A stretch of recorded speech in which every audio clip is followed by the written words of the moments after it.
आज है 23 जून 2024 और हम लोग एडेक्सल फिजिक्स में यूनिट 4 में दूसरा टॉपिक पढ़ रहे हैं फर्दर मैकेनिक्स में, जिसमें कोलिजन होता है इन 2 डायमेंशन। कोलिजन के बाद बॉडीज एंगल बना रही है। अच्छा, इस क्वेश्चन को प्रॉपरली सॉल्व करते हैं। तो क्वेश्चन का पहला पार्ट है कि बताइए principle of conservation of momentum क्या है।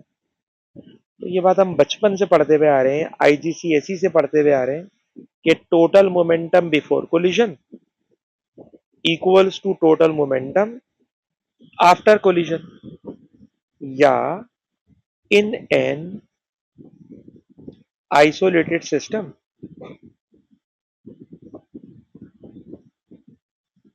Total momentum before and after collision remain same. अभी बचपन से पढ़ रहे हैं, मुझे इसलिए लिखते हुए बेवकूफ़ी लग रही है। आइसोलेटेड सिस्टम क्या होता है सर? वो सिस्टम जिसमें कोई बाहर की फोर्स अंदर नहीं आएगी और अंदर की कोई फोर्स बाहर नहीं जाएगी। It is called isolated system. अच्छा, अब आ जाइए जो असली टॉपिक है। असली टॉपिक बेटा ये है कि दो बॉल्स हैं, ए और बी। इन दोनों बॉल्स का मास आपको बताया हुआ है। बॉल ए का, बॉल बी का, बॉल ए का, बॉल बी का, ये मास बताए हुए। फिर बॉल ए और बी की वेलोसिटी बताई हुई है। ये बिफोर कोलिजन है और ये आफ्टर कोलिजन है। बिफोर कोलिजन में ऑब्जेक्ट बी की वेलोसिटी जब मैं जीरो देखता हूं तो इसका मतलब होता है कि ऑब्जेक्ट बी रेस्ट में, ऑब्जेक्ट बी रेस्ट में। तो बिफोर कोलिजन में हमने नोट किया है कि ऑब्जेक्ट बी रेस्ट में। अच्छा, जब कोलिजन हो गया तो इस कोलिजन के बाद आप नोट कीजिए कि ये थी। अच्छा, इन्होंने बॉल बनाई ऐसी है कि मुझे लग रहा है ये हल्की सी टच करती भी जा रही है। यदि हल्की सी टच करती भी जा रही है तो टच करने की वजह से बॉल ए ऊपर चली गई है और बॉल बी इस डायरेक्शन में चली गई है। ठीक है ना? तो बॉल बी जो है वो इस डायरेक्शन में चली गई है। तो ये मूवमेंट हो गई है। अच्छा, अब क्वेश्चन क्या है? क्वेश्चन ये है कि पहले ये बताएं कि ये कोलिजन इलास्टिक कोलिजन है या नहीं। तो भाई इलास्टिक कोलिजन में तो हम लोग चेक करते हैं kinetic energy, total kinetic energy before collision और total kinetic energy after collision. और काइनेटिक एनर्जी स्केलर क्वांटिटी है। सर, अब काइनेटिक एनर्जी स्केलर क्वांटिटी है तो उसमें सर एंगल बनने से कोई फर्क नहीं पड़ता। तो बेटा आप में से कोई बच्चा कैलकुलेटर उठा ले और मेरी हेल्प करे कि अगर मैं आपसे कहूं ऑब्जेक्ट ए की काइनेटिक एनर्जी, तो आप कहोगे सर काइनेटिक एनर्जी का फॉर्मूला होता है हाफ, फिर है जी मास, और फिर है वेलोसिटी स्क्वायर प्लस, ये ऑब्जेक्ट ए की बात हो गई। सर ऑब्जेक्ट बी तो रेस्ट में, तो जीरो। तो बिफोर कोलिजन काइनेटिक एनर्जी का कोई स्टूडेंट मुझे आंसर करे सॉल्व करके बेटा। हाँ बोले मैंने, दोबारा बोलिए। 0.72 और काइनेटिक एनर्जी है इसलिए यूनिट क्या होगी? जूल्स होगी। ठीक है जनाब? तो ये मैंने काइनेटिक एनर्जी निकाल ली बिफोर कोलिजन। अच्छा, अब मैं जा रहा हूं आफ्टर कोलिजन। जब बेटा मैं आफ्टर कोलिजन जाऊंगा तो आफ्टर कोलिजन में मैंने लिखा हाफ, मास वही 0.85 वाला, और इसकी वेलोसिटी उन्होंने दी हुई है 0.98 प्लस दूसरे ऑब्जेक्ट पे जा रहा हूं हाफ, उसका मास है 1.7 और उसकी वेलोसिटी है 0.54। और आप इसे भी सॉल्व करें। अगर आंसर 0.73 दोनों को प्लस करके आ जाता है तो कोलिजन इलास्टिक है, और अगर नहीं आता तो इलास्टिक कोलिजन नहीं। जी बेटा आप हमें कंक्लूड कीजिए, क्या कोलिजन इलास्टिक है या नहीं?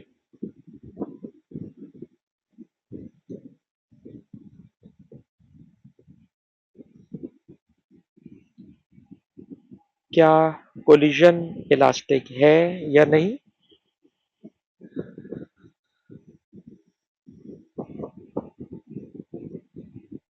अहमद तुम तो यार बड़ी जल्दी सॉल्व करके बताते हो। अहमद हो क्लास में? अच्छा, कैलकुलेटर टूट गया आपका। चले हम इसको ऐसे ही छोड़ रहे हैं और ऐसे ही छोड़ के हम ये बोल रहे हैं भाई अगर बराबर आ जाए तो इलास्टिक कोलिजन, ना आए तो कह दीजिएगा इन इलास्टिक। तो इसमें कुछ समझाने वाला मुश्किल काम नहीं है। आगे चले। कह रहे हैं जनाब deduce whether conservation of momentum, momentum conserve है या नहीं।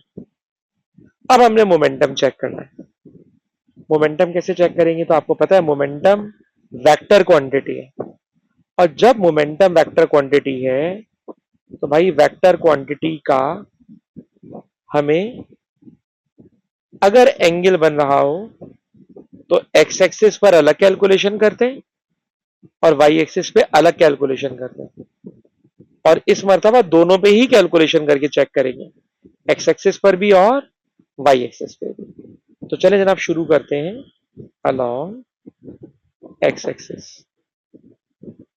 जब आप अलोंग एक्स एक्सिस बात करोगे तो before collision momentum, sir object A का मास 0.85, इसकी वेलोसिटी 1.30, और ऑब्जेक्ट एक्स एक्सिस पर मूव कर रहा है। जब एक्स एक्सिस पे मूव कर रहा है ना तो उसूलन उसका एंगल 0 डिग्री है। तो एक्स एक्सिस पर cos थीटा आता है और एक्स एक्सिस पर है तो एंगल 0 डिग्री है। ये अलग बात है कि 0 डिग्री का cos 1 होता है, इसलिए लिखना बड़ी बेवकूफी लगती है। तो मैंने ऑब्जेक्ट ए का मोमेंटम लिख दिया plus object B. Sir object B तो रेस्ट में है, सर जब रेस्ट में है तो मोमेंटम उसका 0 है। ये बिफोर कोलिजन हो गया। अब आफ्टर कोलिजन में आ जाए। जब आप आफ्टर कोलिजन में आओगे तो आफ्टर कोलिजन में 0.85 मास, 0.98 वेलोसिटी और एंगल है 54, तो मैंने लिखा cos 54.5। जो उसमें एंगल दिया हुआ है, आप देखिएगा कि आफ्टर कोलिजन ऑब्जेक्ट ए ने एंगल बनाया हुआ है 54.5 प्लस ऑब्जेक्ट बी पर आ जाए। सर मास 1.70, velocity 0.54, cos angle, angle 48 degree है। सवाल, सर उसने माइनस लिखा हुआ है। ओ भाई माइनस का मतलब है नीचे, मतलब वो नीचे है ना, नीचे है तो नीचे में वाई एक्सिस को मैं उसको मैं माइनस का ले लूंगा। एक्स पे माइनस लेने का कोई सेंस नहीं है क्योंकि वो राइट हैंड पर ही ऑब्जेक्ट मूव कर रहा है। अब मुझे लगता है कि मैं कैलकुलेटर खोलूं क्योंकि मोहम्मद का और अहमद का मुझे लग रहा है कैलकुलेटर चल नहीं रहा, तो ये हमें जवाब नहीं दे रहे। और ऐसे ही डायरेक्ट आंसर बोल दूंगा भाई। अच्छा जरा कर लेते हैं इसको। 0.85 इंटू 1.3, तो ये इसका आंसर आ रहा है 1.105। ये लेफ्ट साइड हो गई। अब राइट साइड पे आइए। सर अब आप राइट साइड पे आएंगे ना तो 0.85, अच्छा इसको ना ब्रैकेट में कर लें, 0.85 इंटू 0.98 इंटू कॉस 54.5,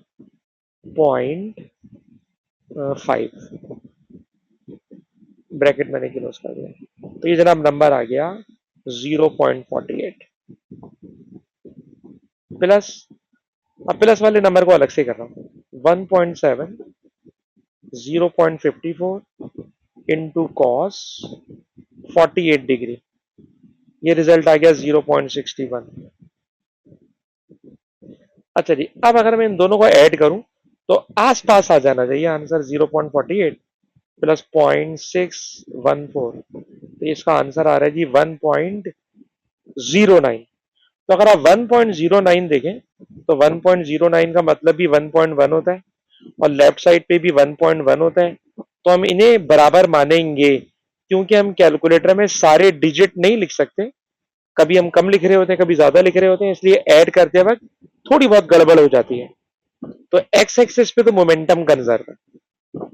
अब हम जाएंगे वाई एक्सिस पे, और वाई एक्सिस पे आयमा होती तो हम उनसे पूछते, आयमा तो है नहीं। तो अनाबिया बेटा मुझे बताओ कि जब बॉडीज वाई एक्सिस पे मूव ही नहीं कर रही, तो बिफोर कोलिजन वाई एक्सिस पे मोमेंटम क्या लेंगे अनाबिया? जीरो ले लेंगे। अलबत्ता आफ्टर कोलिजन में सर यही सारे नंबर लिखेंगे, लेकिन जहां साइन थीटा आएगा, बिल्कुल आपने सही कहा सर, अब आ जाएगा साइन थीटा, और साइन थीटा में भी जो दूसरा वाला एंगल है, वो जो उसने माइनस में लिखा था उसकी वजह से उसको माइनस में लेंगे, और माइनस का मतलब है वो नीचे की तरफ है। तो हमने कॉस 48, सॉरी कॉस मैंने लिख दिया, सॉरी सॉरी, साइन 48, और साइन 48 में 48 माइनस का था, उस माइनस को हमने पीछे निकाल दिया। जो बच्चे मैथ पढ़ते हैं उनको पता है कि sine minus theta minus sine theta होता है। जब आप इसको सॉल्व करोगे तो लेफ्ट साइड पे जीरो है ना, तो पक्की बात है सर राइट साइड पे भी जीरो आएगा, पक्की बात है। मैं कैलकुलेटर नहीं चला रहा, आप क्लास के बाद चला लीजिएगा, जीरो आएगा, और अब जीरो आ जाएगा तो हम कह देंगे yes momentum is conserve, yes momentum is conserve. तो अब आपने जब दो मरतबा ये सवाल कर लिया, दो मरतबा करने का मतलब कल भी मैंने कराया आज भी कराया, तो अब आपको ये बात समझ में आ जाना चाहिए कि बिफोर कोलिजन आफ्टर कोलिजन, एक मरतबा एक्स एक्सिस पर, एक मरतबा वाई एक्सिस पे। और अब आप खुद देख लीजिए एक्स एक्सिस पे कैलकुलेशन बड़ी हुई है, वाई एक्सिस पे कैलकुलेशन बड़ी छोटी सी हुई है। इसीलिए हम अगर कोलिजन एक्स एक्सिस पर हो रहा होता है तो फॉर्मूला वाई एक्सिस वाला लगाते हैं। ये क्वेश्चन जी पूरा खत्म हो गया, पूरा क्वेश्चन कंप्लीट हो गया। ठीक है जी, ये था जनवरी 2023। और अगले क्वेश्चन में आ जाए, इट इज अक्टूबर 2023। इसको हम खत्म कर देते हैं। ये है जनाब अक्टूबर 2023। इस क्वेश्चन को भी पहले पहचाने सर क्या है, सर पहचानना क्या है, दो बॉल्स हैं हिट कर रही हैं। आप सर एक बॉल का नाम रख दीजिए ए, एक का नाम रख दीजिए बी, बी स्टेशनरी है, और before collision no angle, after collision angle बन रहा है। अच्छा जी, अब इस क्वेश्चन में भी कह रहे हैं वेलोसिटी v मालूम करना है। हादिया बेटा मुझे ये बताओ कि मोमेंटम वेक्टर क्वांटिटी है, वेक्टर का क्वेश्चन करते वक्त हम लोग एक्स एक्सिस पे काम करते हैं या वाई एक्सिस पे काम करते हैं? आप एक्स एक्सिस पे सवाल सॉल्व करना पसंद करेंगी या वाई एक्सिस से? सिचुएशन तीसरी मर्तबा वही आ रही है। हादिया जी वाई एक्सिस पे करेंगे। सर वाई एक्सिस पे कैलकुलेशन सिंपल होगी, बिल्कुल आपने सही कहा, तो मैंने लिखा अलोंग वाई एक्सिस आ जाए। और जब आप वाई एक्सिस पर आते हो तो बिफोर कोलिजन तो सर सबको जीरो हो जाता है, before collision momentum is zero, after collision, अब आप जरा देखिए आफ्टर कोलिजन में मैं वैल्यूज लिखने जा रहा हूं। बॉल ए का मास, मास लिखा हुआ है जी, हाँ लिखा हुआ है, कह रहे हैं ईच स्टोन मास 19.1, ये तो और ज्यादा आसान हो गया। 19.1 पहला ऑब्जेक्ट भी है, वेलोसिटी 0.87, और वाई एक्सिस पे काम कर रहे हैं, इसलिए साइन थीटा। अच्छा माइनस, अनाबिया आप हमें बताएं मैंने माइनस क्यों लिखा है? क्योंकि वो नीचे की तरफ है। ठीक है जी, बिल्कुल सही आपने बताया, वो नीचे की तरफ है। इसकी वेलोसिटी बेटा कैलकुलेट करना है, और इसका एंगल है 30 डिग्री, इसका एंगल है 30 डिग्री। ठीक है जी, अब आप नोट करें, मेरे ख्याल में तो सवाल बिल्कुल सीधा सा है। जब आप इस इक्वेशन में से v को सब्जेक्ट बनाएंगे, माइनस का 19.1 इधर आकर बनेगा प्लस का 19.1 साइन 30 डिग्री, और इन सब नंबरों को कैलकुलेटर से सॉल्व करेंगे। अब सवाल इतना सिंपल है कि मेरा नहीं दिल चाह रहा कि मैं सवाल को और आगे बढ़ाऊं। आप इसको सॉल्व करोगे, आपको रिजल्ट चाहिए 1.3, रिजल्ट 1.3 आ जाएगा। बेटा मोहम्मद आप भी क्लास में बैठे हुए या? मोहम्मद जी जी, अच्छी बात है बेटा।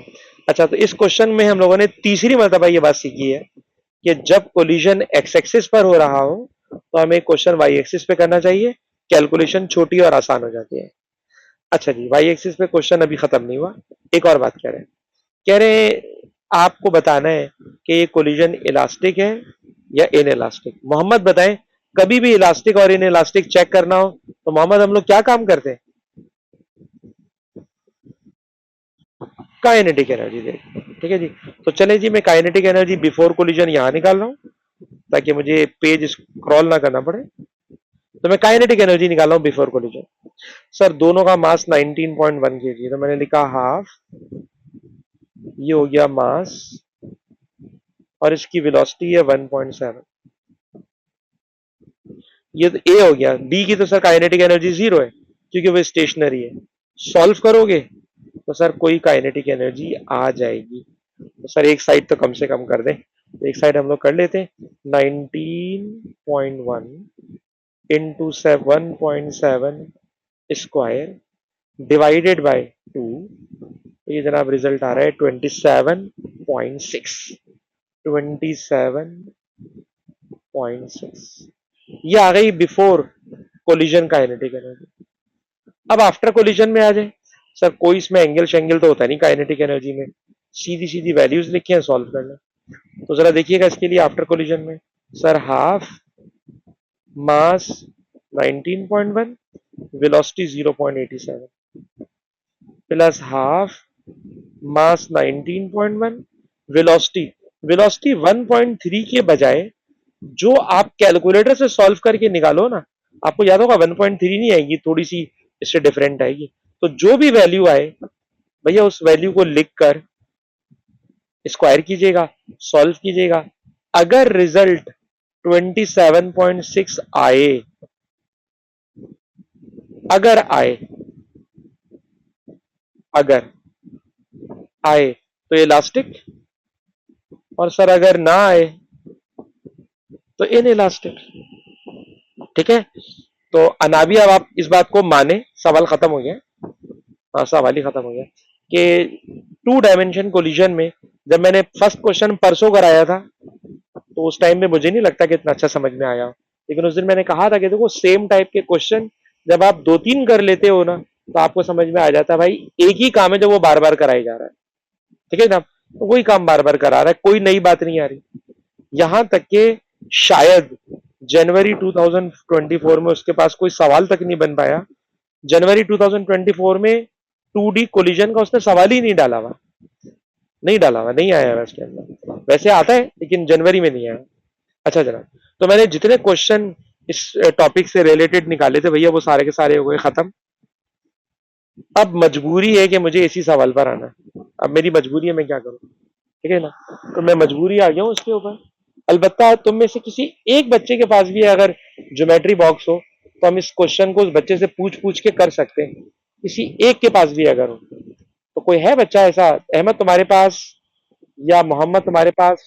अहमद के पास है, और मोहम्मद बेटा आपके पास? बस यार जबरदस्त हो गया, अगर 2 बच्चों के पास है तो कोई मसला ही नहीं है।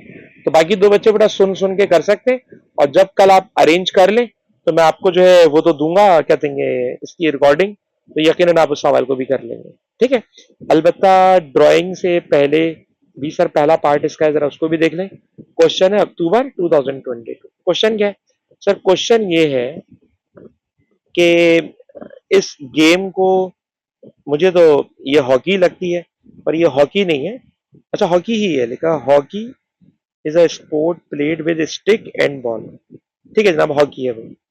इस हॉकी में प्लेयर ने हिट करना होता है, और जिस पार्ट्स, जिस स्टिक से वो हिट करता है उसे हील कहते हैं। ठीक है भाई, हील कहते हैं। तो जरा सुनिएगा जनाब, ये हील है जहां से वो हिट करेगा, और इस हील को अगर आपने हॉकी खेली भी हो या देखी भी हो तो जाहिर सी बात है जब प्लेयर ने इसको यहां से पकड़ा हुआ होगा तो वो इस बॉल के साथ इस हील को इस तरह से मूव कराती है, तो ये मूवमेंट हुई है। इस मूवमेंट में हील ने एंगल बनाया है 1.3 रेडियन, और इतना एंगल उसने बनाया है 0.22 सेकेंड में। क्वेश्चन है, बताइए उसकी स्पीड क्या है? स्पीड कैलकुलेट करना है।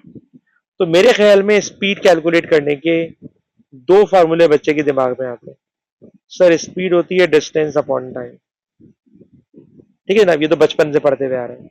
और अगर A2 की फिजिक्स में बोले तो V is equal to R omega.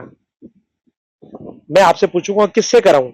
अनाबी आप मुझे मशवरा दे बेटा, एस अपॉन टी से कराऊं या आर ओमेगा से कराऊं? अनाबिया, चले जी आर ओमेगा से कर लेते हैं भाई, हमें इन्होंने कहा है आर ओमेगा से कराएंगे, तो मैंने लिख दिया आर ओमेगा। अच्छा, आर ऐसे ही बेटा, ओमेगा होता है थीटा अपॉन टाइम, ओमेगा होता है थीटा अपॉन टाइम। अच्छा, इस आर का रेडियस 0.8 मीटर है,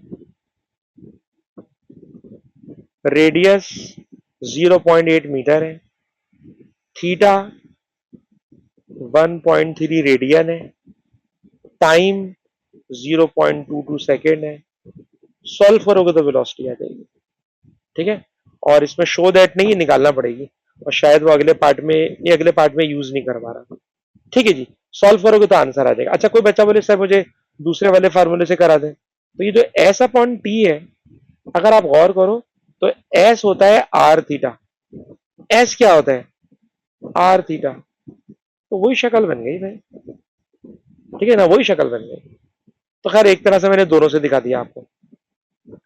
अब आ जाइए ये सवाल। सर इस क्वेश्चन को करने के लिए ज्योमेट्री बॉक्स होना चाहिए, जो कि हम लोगों के पास इस वक्त नहीं है। तो थोड़ा सा सवाल अभी कर रहे हैं, लेकिन आई होप कि आप कल या नेक्स्ट क्लास में इसको अरेंज करके रखेंगे। ठीक, चलिए जी क्वेश्चन स्टार्ट करते हैं। क्वेश्चन क्या है?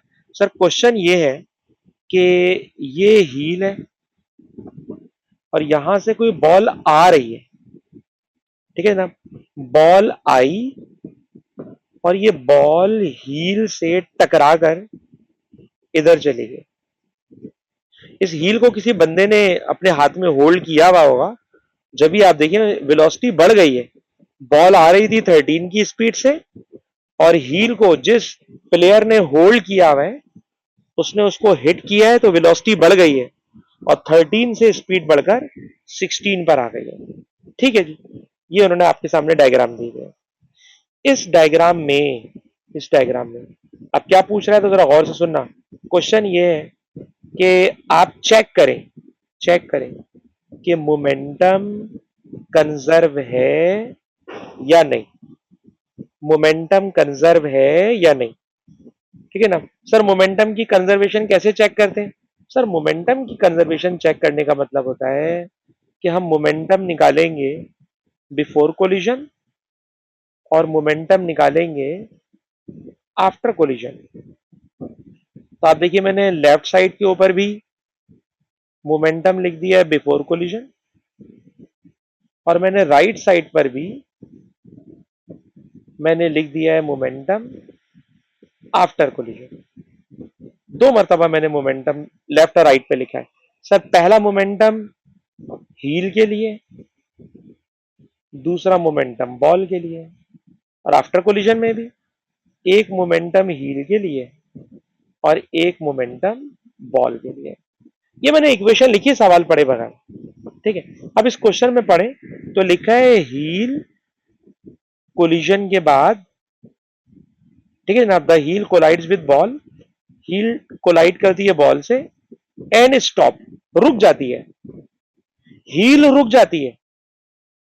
तो ये बताइए अगर हील रुक गई तो आफ्टर कोलिजन सर हील को आप डिलीट कर दें। तो मैंने आफ्टर कोलिजन हील को कर दिया डिलीट, आफ्टर कोलिजन मैंने हील को कर दिया डिलीट। अब आप अगर गौर करें तो सर बिफोर कोलिजन हील का मोमेंटम है और बॉल का मोमेंटम है, एंड आफ्टर कोलिजन खाली बॉल का मोमेंटम है। पहले जरा इस इक्वेशन को बेटा लिखें, इस सवाल के अंदर मैं भागना नहीं चाह रहा, मैंने भी सवाल पूरा नहीं पढ़ाया है ना पढ़ा रहा हूं अभी। पहले जरा इस वाली बात को बेटा लिखें, बिफोर कोलिजन हील का मोमेंटम प्लस बॉल का momentum, after collision heel stop. तो आप देखिए मैंने हील के मोमेंटम को इरेज कर दिया, और after collision only there is a momentum of ball. क्या अनाबिया आपने कॉपी कर लिया?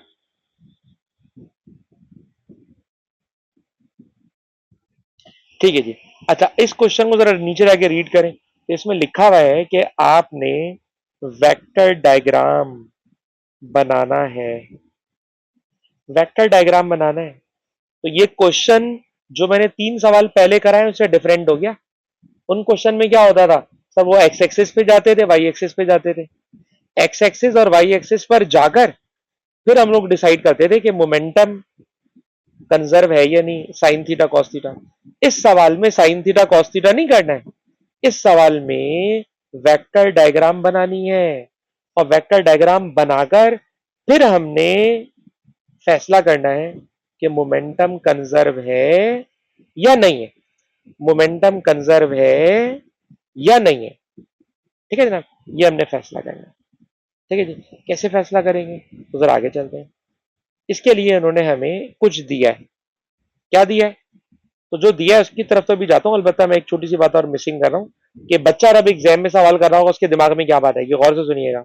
ये बताइए, अगर वेक्टर डायग्राम हो, वेक्टर डायग्राम हो, और मैं आपसे कहूं कि हील का मोमेंटम वेक्टर ए बना लेते हैं, बॉल का मोमेंटम वेक्टर बी बना लेते हैं, और इज इक्वल टू रिजल्ट बना लेते हैं, तो पता है क्या होने वाला है सर? होने वाला ये है कि हील का मोमेंटम देंगे और बॉल का मोमेंटम देंगे। जरा देखिएगा, ये बॉल का मोमेंटम का एरो, अभी फेयर डायग्राम नहीं बना रहा, रफ है ये।